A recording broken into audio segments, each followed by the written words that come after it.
एक बार एक राजा के महल में एक व्यापारी दो गायों को लेकर आया। दोनों ही स्वस्थ, सुंदर व दिखने में लगभग एक जैसी थीं। व्यापारी ने राजा से कहा, महाराज, ये दोनों गायें मां बेटी हैं, परंतु मुझे यह नहीं पता है कि दोनों में मां कौन है और बेटी कौन है। मैं इसलिए नहीं जान पाया क्योंकि दोनों में कोई विशेष अंतर नहीं है। मैंने अनेक स्थानों पर लोगों से यह पूछा, किंतु कोई भी इन दोनों में मां बेटी की पहचान नहीं कर पाया।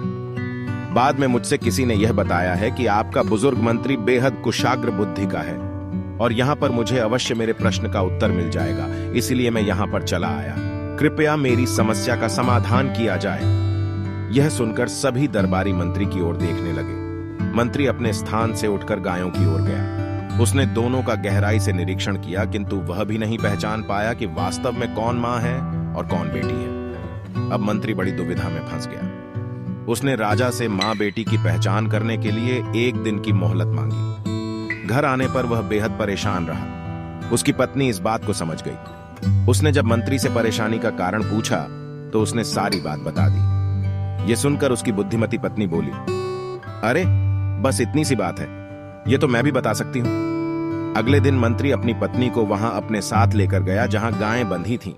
मंत्री की पत्नी ने दोनों गायों के आगे अच्छा भोजन रखा। कुछ ही देर बाद उसने मां व बेटी में अंतर बता दिया।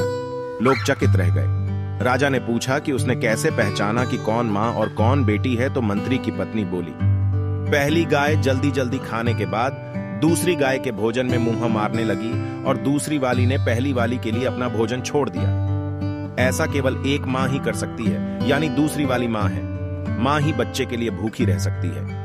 मां में ही त्याग, करुणा, वात्सल्य, ममत्व के गुण विद्यमान होते हैं। इस दुनिया में मां से महान कोई नहीं है। मां के चरणों में भगवान को भी झुकना पड़ता है। मां ममता का सागर नहीं बल्कि महासागर है।